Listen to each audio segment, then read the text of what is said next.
तो आदाब, नमस्कार, जय हिंद, वंदे मातरम। मैं आपका अपना ठाकुर प्रखर सिंह और रात के 10 बज चुके हैं और कहानी का जो सिलसिला है एक बार फिर से उसी क्रम में एक दूसरी कहानी के साथ आपके सामने हाजिर हुआ हूँ। और आज की जिस घटना की बात मैं आपको बताने जा रहा हूँ, ये घटना ऐसा नहीं है कि कई साल पुरानी है, ऐसा भी नहीं है कि कई महीने पुरानी है। ये घटना इसी साल 2023 में घटी और ये घटना अब से महज कुछ दिन पुरानी है। इस कहानी की शुरुआत होती है कौशाम्बी के मजहनपुर के आलमाबाद इलाके से। आज भी इस घटना के बारे में जब लोग सुन रहे हैं, चूँकि अभी कोई न्यायिक प्रक्रिया या फिर कोई कोर्ट कचहरी का चक्कर नहीं हुआ है, लेकिन इस घटना को जैसे भी लोग सुन रहे हैं, जितनी भी डिटेल में जान रहे हैं, उसे जानने के बाद, उसे सुनने के बाद आज भी लोग कंफ्यूज हैं कि क्या कातिल ने, जिसने कत्ल किया, क्या उसने कत्ल सही किया या फिर कत्ल करके उसने गलत किया। क्योंकि कातिल ने कत्ल करने की जो वजह बताई वो वास्तव में इतनी अजीब है, इतनी कचोटने वाली है कि कहीं ना कहीं कातिल के प्रति भी आज लोगों को सिंपैथी हो रही है। दरअसल कौशाम्बी के आलमाबाद इलाके में एक गरीब आदमी का परिवार रहता था। परिवार में एक मुखिया था जिसका नाम नरेश था। नरेश की पत्नी थी और नरेश का कोई बेटा नहीं था, महज एक बेटी थी। यानी अगर कायदे से कहा जाए तो घर का चाहे चिराग कहें या फिर घर की चाहे लक्ष्मी कहें, वो महज उसकी एक छोटी सी बेटी निशा थी। निशा बचपन से ही अपने माँ बाप की बेहद दुलारी। पिता का भी यही ख्याल था, यही सपना था कि निशा कुछ पढ़ लिख ले, अपनी ज़िंदगी में कुछ कर ले, ताकि जो गरीबी की ज़िंदगी हम लोग जी रहे हैं ये ज़िंदगी निशा को न जीना पड़े। जो पिता नरेश था, दिन दुगनी रात चौगनी मेहनत करता है। उसके जीवन का बस एक मोटिव था कि कैसे भी करके निशा को कुछ पढ़ा लिखा के कुछ ऐसा बना देना है ताकि बेटा तो नहीं हो सका, लेकिन इसी बेटी के नाम से हम लोगों का नाम रोशन हो जाए। पिता दिन भर मेहनत करता, कभी कभार ओवर टाइम करता, जो भी पैसे मिलते उन पैसों को इकट्ठा करता और उन्हीं पैसों से निशा की शुरुआती पढ़ाई अपने स्तर से एक बेहद ऊंचे स्तर के एक स्कूल में करवाता है। निशा भी अपने पिता के सपनों पे, अपने पिता के अरमानों पे खरा उतरती है। शुरुआत में निशा का जो रिज़ल्ट था अपने आप में इतना अच्छा था कि उस रिज़ल्ट को देखने के बाद जो पिता नरेश था उसे भी कहीं ना कहीं उम्मीद जगती है कि जो निशा है अपने जीवन में कुछ करेगी, ज़रूर आगे बढ़ेगी, नाम रोशन करेगी। नरेश और मेहनत करता है और पैसे इकट्ठा करता है। हाई स्कूल, इंटर के लिए भी अच्छे स्कूल में एडमिशन करवाता है। निशा भी इस बार अपने पिता के अरमानों पे फिर से खरी उतरती है। हाई स्कूल में भी उसका अच्छा खासा परसेंटेज आता है, 12th में भी ठीक ठाक रैंकिंग आती है उसकी। अब हाई स्कूल में भी अच्छा रिजल्ट, 12th में भी अच्छा रिजल्ट। पिता था कि उसके अरमानों को एक तरह से पंख लग चुका था। नरेश के खुशियों का कोई ठिकाना था। उसे बस इतना पता था कि अब बेटी ग्रेजुएशन करेगी, ग्रेजुएशन के बाद कहीं नौकरी करेगी, अच्छा खासा पैसा कमाएगी, घर की गरीबी भी दूर हो जाएगी, बेटी का नाम रोशन हो जाएगा। क्योंकि आमतौर पे अगर किसी के गरीब के परिवार में जहाँ खाने को लाले हैं, अगर वहाँ कोई परिवार का एक सदस्य, चाहे बेटा हो चाहे बेटी हो, निकल के बाहर कमाने लगे, पैसे कमाने लगे, तो अपने आप में इससे ज़्यादा खुशी की बात उस पूरे परिवार के लिए कोई नहीं हो सकती। निशा को, जो उसका पिता नरेश था, ग्रेजुएशन करवाने के लिए ठीक ठाक कॉलेज में अपनी क्षमता के हिसाब से पैसे इकट्ठा करके एडमिशन करवाता है। फर्स्ट ईयर बीतता है, फर्स्ट ईयर का रिजल्ट आता है, निशा का रिजल्ट उसमें भी बहुत अच्छा। सेकेंड ईयर का रिजल्ट आता है, सेकेंड ईयर का भी रिजल्ट बहुत अच्छा। थर्ड ईयर का एग्ज़ाम इसी जनवरी महीने में होता है। जनवरी महीने में होने के बाद अब महज इंतज़ार था कि जैसे तैसे करके रिज़ल्ट आए। रिज़ल्ट आने के बाद बेटी अच्छा खासा नंबर ला ही देगी, उसके बाद बस इसे नौकरी करनी बाकी है। परिवार वाले थे कि रिज़ल्ट का बेसब्री से इंतज़ार करते हैं। बेटी का वैसे भी शुरुआत से ही बहुत ख्याल रखते थे, उसकी खुशी के लिए सब कुछ करने को तैयार थे।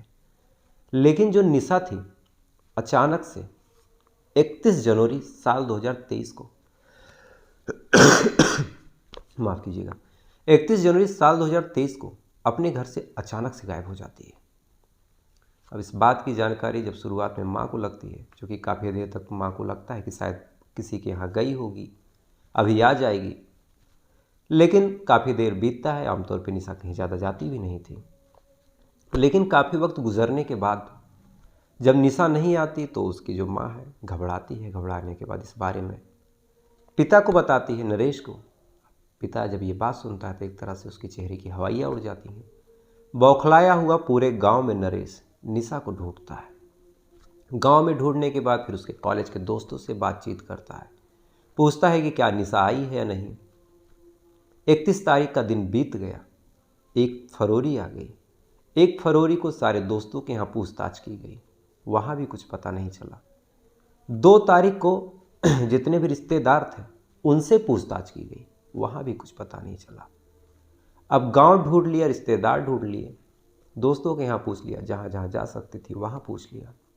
जब कहीं से भी निशा का उसके परिवार वालों को कुछ पता नहीं चला तो परिवार वाले अब अपना हौसला खोते हैं। खोने के बाद थाने जाते हैं, मझनपुर थाना। मझनपुर थाने में जाने के बाद फूट फूट के रोते हैं और कहते हैं कि साहब हमारी इकलौती बिटिया थी, अचानक से कहीं गायब हो गई। कहाँ गई है, क्या हो गया, हमें कुछ पता नहीं। आपसे विनती है कि आप हमारी बिटिया को खोज दीजिए, क्योंकि उसके बिना हमारा जीना नामुमकिन है। अब थाने में जब ये खबर जाती है कि कोई 24-25 साल की लड़की अचानक से गायब हो जाए तो इस बात पे भी शुरुआत में तो पुलिस वालों को लगता है कि हो सकता है किसी के साथ भाग गई हो। पुलिस वाले गांव में आते हैं, गांव में आने के बाद पूछताछ करते हैं, सारे एंगलों को चेक करते हैं, कहीं लव अफेयर वगैरह तो नहीं था। लेकिन सारी पूछताछ में जब पता चलता है कि निशा का किसी से कोई अफेयर नहीं था, वो किसी के साथ भागी नहीं है, तो कहीं ना कहीं पुलिस वालों को जो शक था वो किडनैपिंग की तरफ जाता है। लेकिन अब सबसे बड़ा सवाल यही था कि किडनैपिंग के लिए कम से कम एक मोटिव होना चाहिए। आमतौर पे अगर किडनैपिंग होती है तो ऐसे परिवार की होती है जो कम से कम पैसे में ठीक ठाक हो, और अगर पैसा नहीं है तो फिर किडनैपिंग का जो दूसरा मोटिव होता है वो महज रंजिश या दुश्मनी होती है। इसीलिए जो पुलिस वाले थे अब नरेश को थाने बुलाते हैं। बुलाने के बाद पूछते हैं कि क्या आपको किसी पे शक है, किसी से आपकी कोई दुश्मनी हुई है या फिर किसी से कोई रंजिश थी। नरेश रोता हुआ कहता है कि साहब मैं गरीब आदमी हूँ, मैं मेहनत मजदूरी करके जैसे तैसे घर चलाता हूँ, मेरी आखिर किसी से क्या दुश्मनी होगी। मेरे पास इतनी हैसियत नहीं, ना ही इतना समय है कि मैं किसी से दुश्मनी पाल सकूँ। और प्लीज़ आप इन सब बातों पे ना पड़िए, बड़ी मेहरबानी होगी, आप बस मेरी बेटी को खोज दीजिए। अब पुलिस वाले खोजते रहते हैं। 3 तारीख को FIR लिखाई गई थी, 3 बीत गया, 4 बीत गया, 5 बीत गया, 6 भी बीत गया। न कहीं से कोई दुश्मनी का एंगल था, ना ही कहीं से कोई अपहरण का संकेत, ना ही कहीं से कोई और बात। पुलिस वाले आए दिन गांव में आते, घर वाले बड़ी उम्मीद में पुलिस वालों से मिलते, पुलिस वाले एक एक घर जाके पूछताछ करते, लेकिन यहाँ से भी कुछ नसीब नहीं होता। शाम को घर वाले लौट के वापस आ जाते, पुलिस वाले थाने चले जाते। लगभग 4 दिनों तक तो यही कार्यक्रम चला। लेकिन 7 तारीख को पास के ही एक नहर में पानी था नहीं, हल्का फुल्का पानी था, मिट्टी दलदल हो चुका था। उसी दलदल से एक इंसान का जला हुआ पैर दिखाई देता है। अब ये पैर जब एक लड़का देखता है तो फौरन घबराता है, डरते हुए अपने गांव में आता है, चिल्लाने लगता है, रोने पीटने लगता है। सारे लोग उससे पूछते हैं क्या हुआ, तो बताता है कि वहाँ पे एक कोई इंसान है, उसका पैर एकदम जल चुका है, किसी ने वहाँ मुर्दा जलाया है। अब गांव वालों को बड़ा अजीब लगता है कि नहर के अंदर किसी ने मुर्दा कैसे जला दिया। बहरहाल अब मामला ऐसा था तो गांव वाले छूते नहीं हैं, फ़ौरन थाने में फ़ोन करते हैं और बताते हैं कि यहाँ पे कोई पैर मिला है, किसी इंसान का जला हुआ पैर मिला है, आप जल्दी से आ जाइए। थाने वाले फ़ौरन पहुँचते हैं। पहुँचने के बाद फिर पैर देखते हैं, गांव वालों में पूछताछ करते हैं कि क्या किसी का कुछ ऐसा हुआ है, कोई हादसा हुआ है या फिर हाल में ही कोई मरा हो, उसकी लाश जलाई गई हो। लेकिन गांव में तो पिछले कई महीनों से ना कोई मरा था, ना ही कोई हादसे का शिकार हुआ था। सारे लोग सुरक्षित थे, आंखों के सामने थे। इसीलिए पुलिस वाले जब गांव से कुछ मिलता नहीं तो फिर थाने जाते हैं और फिर चेक करते हैं कि कोई ऐसा मिसिंग कंप्लेन या फिर कोई ऐसी चीज़ रजिस्टर तो नहीं हुई। अब जब ये चीज़ पुलिस वाले चेक करते हैं तो फ़ौरन निशा की जो मिसिंग रिपोर्ट थी, जो पड़ोस के गांव से लिखाई गई थी, उस पर नज़र जाती है। फ़ौरन ही निशा के पिता नरेश को बुलाते हैं और कहते हैं कि एक बॉडी मिली है, आप आइए, बॉडी की शिनाख्त करते हैं, बॉडी को निकलवाते हैं। नरेश आता है। आने के बाद जैसे ही लाश के पास जाता है तो लाश में महज हड्डी बची थी पैर की, और ऊपर सीने का कुछ हिस्सा बचा हुआ था। लेकिन महज अच्छी बात इतनी थी, या फिर नरेश की खुशकिस्मती कहें, कि जो बॉडी थी, जो सीने का कपड़ा था, यानी जो भी टी शर्ट कहा जाए या जो कहा जाए, वो शरीर से चिपटा हुआ था। और उस टी शर्ट को देखने के बाद जो नरेश था फूट फूट के रोने लगता है और रोते हुए कहता है कि साहब ये तो मेरी बिटिया है और इसके साथ ऐसा किसने कर दिया। अब पुलिस वाले जब देखते हैं कि एक लड़की जो पिछले कई दिनों से गायब है, उसकी लाश ऐसी हालत में है कि बाकी पूरी की पूरी बॉडी गल चुकी है, जला दी गई है या फिर किसी चीज़ से जलाई या गलाई गई है, क्योंकि कहीं कहीं बर्निंग के निशान थे, कहीं कहीं पिघलने के निशान थे। तो पुलिस वालों के भी एक तरह से हाथ पांव कांपने लगते हैं, पैरों तले ज़मीन निकल जाती है कि उनके इलाके में, उनके थाना क्षेत्र में ये इतना बड़ा अपराध, इतना बड़ा क्राइम कैसे हो गया। पुलिस वाले फ़ौरन फॉरेंसिक टीम को बुलाते हैं, एम्बुलेंस बुलाते हैं, बॉडी को कब्जे में लेते हैं, उस पूरे इलाके को सील करते हैं। इतना करने के बाद फ़ौरन बॉडी को पोस्टमार्टम के लिए भेजते हैं। अब चूँकि ये मामला अपहरण से सीधा सीधा ब्रूटल मर्डर की तरफ बढ़ चुका था, इसीलिए अब पुलिस वाले इस केस में बड़ी मुस्तैदी से काम करते हैं। काम करने के साथ साथ सारे संदिग्धों से, सारे जिनके ऊपर शक जा रहा था, जिनके पास वो लड़की जाती थी या फिर जिससे संबंध था, जिससे बातचीत होती थी, जिसके बारे में कॉलेज में ज़्यादा कुछ पता था, उन सारे लोगों से पुलिस बारीकी से पूछताछ करती है, सबको उठाती है, सबसे कुछ न कुछ पूछताछ करती है। लेकिन पुलिस वाले सारी छानबीन करके थक जाते हैं, सारी पूछताछ करके थक जाते हैं, अपना एड़ी चोटी का जोर लगा देते हैं, लेकिन न कहीं से कोई सुराग मिल रहा था, ना ही कहीं से कोई सबूत मिल रहा था। तो पुलिस वाले एक तरह से और चकत्ते में पड़ते हैं कि ये क्या हो गया। मर्डर हुआ है, ब्रूटल मर्डर हुआ है, कातिल है, उसने कोई निशान नहीं छोड़ा, कोई सबूत नहीं छोड़ा। इस लड़की की किसी से कोई दुश्मनी नहीं, किसी से कोई और मैटर नहीं। इस लड़की को किसने मारा, और अगर मारा तो कोई सबूत क्यों नहीं और किसी ने देखा क्यों नहीं। पुलिस वाले इन्हीं सवालों के पीछे भागते रहते हैं, छानबीन करते रहते हैं, वक्त भी गुजरता रहता है। लेकिन इसी बीच जो पोस्टमार्टम रिपोर्ट थी वो आ जाती है, और जैसे ही पोस्टमार्टम रिपोर्ट आती है, अचानक से जो पूरा मामला था एकदम सिक्के की तरह पलट जाता है। दरअसल पोस्टमार्टम रिपोर्ट में साफ साफ मेंशन था कि इस लड़की का गला दबा के कत्ल किया गया। कत्ल करने के बाद इस बॉडी को, इस लड़की की लाश को तेजाब से गलाया गया, एकदम जला दिया गया, और ये जो लड़की थी 1 महीने की प्रेग्नेंट थी। अब ये बात जब पुलिस वाले सुनते हैं, और ख़ासकर जब उनका ध्यान प्रेगनेंसी की तरफ जाता है, तो कहीं ना कहीं जो पुलिस वालों की शक की सुई थी, अब वो परिवार वालों के ही इर्द गिर्द घूमने लगी। पुलिस वाले कभी माँ से पूछताछ करते, कभी पिता से पूछताछ करते, चाहे जितनी बार पूछताछ करते, माँ पिता दोनों फक के रोने लगते। लेकिन इसी बीच पुलिस वालों को एक बात खटकने लगती है। दरअसल जो ये लड़की थी, ये 31 जनवरी को गायब हुई थी, लेकिन थाने में जो रिपोर्ट लिखाई गई वो 3 फरवरी को। अब इसके बारे में जब पिता से पूछताछ करते हैं पुलिस वाले, तो पिता कहता है कि साहब हमने 3 दिनों तक रिश्तेदारी में सारी जगहों पे पूछताछ किया, बदनामी की डर से, बेइज्जती के डर से, शायद कहीं गई हो और अगर ऐसे FIR करेंगे तो बड़ी बदनामी हो जाएगी, कल को बिटिया की शादी नहीं हो पाएगी। पुलिस वालों को बहरहाल ये रीज़न बड़ा कन्विंसिंग लगा, उन्होंने कुछ बोला नहीं। लेकिन पुलिस वाले देखते हैं कि जो ये प्रेगनेंसी वाली बात है, परिवार वाले इस पर बहुत चौंक नहीं रहे हैं।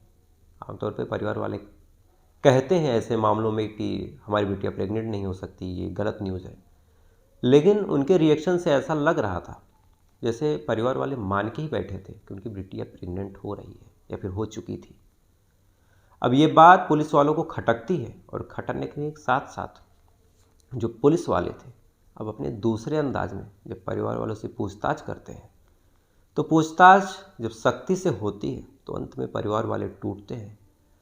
टूटने के साथ फपक फपक के रोते हैं, रोने के साथ साथ कुछ देर रोते हैं, उसके बाद जब चुप होते हैं, चुप होने के बाद जब अपनी कहानी सुनाते हैं, और जब इस मर्डर से पर्दा उठता है, तो कहीं ना कहीं ये कहानी आज भी कंफ्यूजिंग है। बहरहाल कत्ल तो कत्ल है, लेकिन आपकी क्या राय है मुझे ज़रूर बताइएगा। दरअसल 25 जनवरी को निशा कॉलेज से आती है, आने के बाद अपना बैग वगैरह रखती है, टिफ़िन बैग से नहीं निकालती है। अब माँ जब ये चीज़ देखती है कि बिटिया टिफ़िन नहीं निकाली, उसे बर्तन भी धुलना था, तो महज बैग में कुछ ऐसे ही हाथ घुमाने के लिए, टिफ़िन निकालने के लिए जो माँ थी वो बैग में हाथ डालती है और उसका हाथ किसी प्लास्टिक की चीज़ से टकरा जाता है। हाथ टकराता है, टकराने के बाद माँ ऐसे झुंझुला के उस चीज़ को निकालती है, लेकिन जैसे ही निकालती है उस चीज़ को देखने के बाद माँ के पैरों तले ज़मीन खिसक जाती है।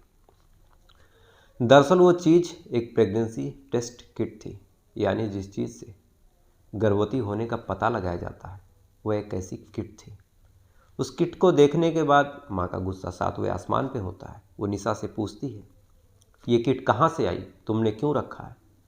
अब ये बात जब निशा सुनती है, निशा झुंझुलाते हुए इधर उधर के जवाब देने लगती है, एक तरह से मुंह चुराने लगती है। जैसे जैसे निशा मुंह चुरा रही थी वैसे वैसे जो माँ थी उसका यकीन एक तरह से पक्का होता जा रहा था कि जो किट है निशा ने अपने लिए लिया था।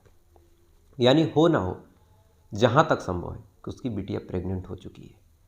अब कोई माँ हो या फिर कोई बाप हो, बिन ब्याही बेटी को अगर प्रेग्नेंट देखेगा तो एक तरह से उसको भी अत्यधिक तकलीफ होगी, दुख होगा। इसी दुख के साथ, इसी तकलीफ के साथ अब अपनी सगी बेटी थी तो कुछ कह भी नहीं सकते थे।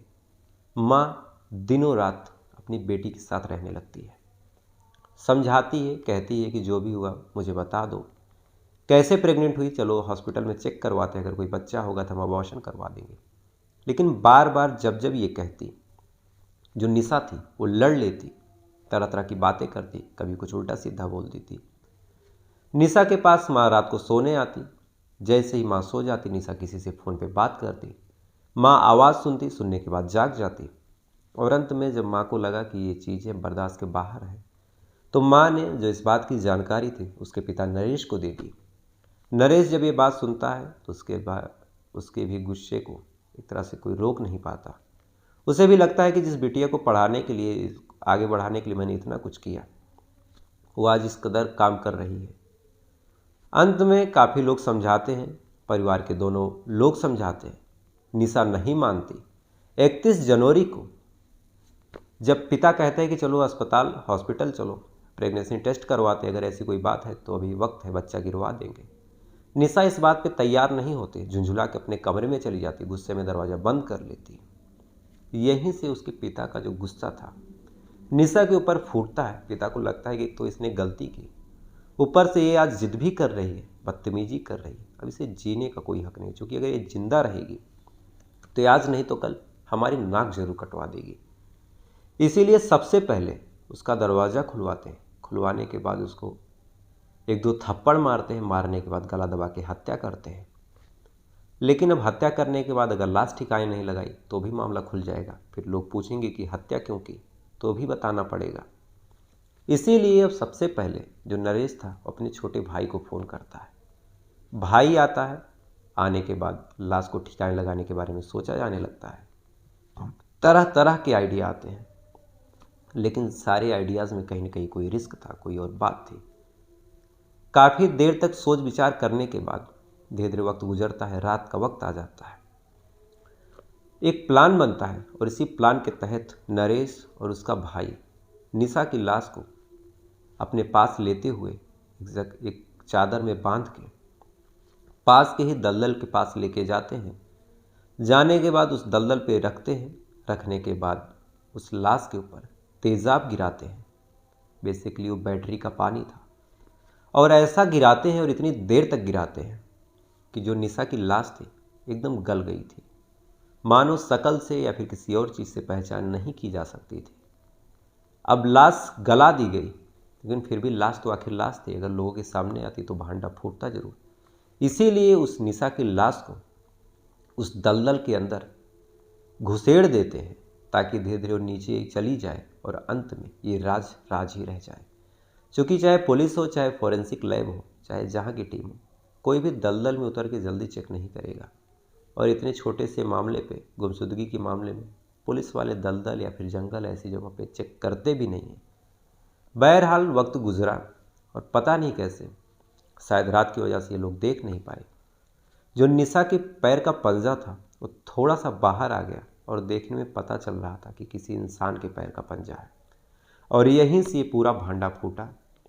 और जैसे जैसे पिता ये कहानी बता रहा था वैसे वैसे रो रहा था, और रोते हुए कह भी रहा था कि आज भी मैं अपनी बेटी से उतना ही प्यार करता हूँ। तो ये कहानी इतनी अजीब है, इतनी कन्फ्यूजिंग है कि समझ नहीं आता कि कातिल को कातिल कहें या फिर एक मजबूर बाप कहें, क्योंकि कभी कभार ऐसा हो जाता है।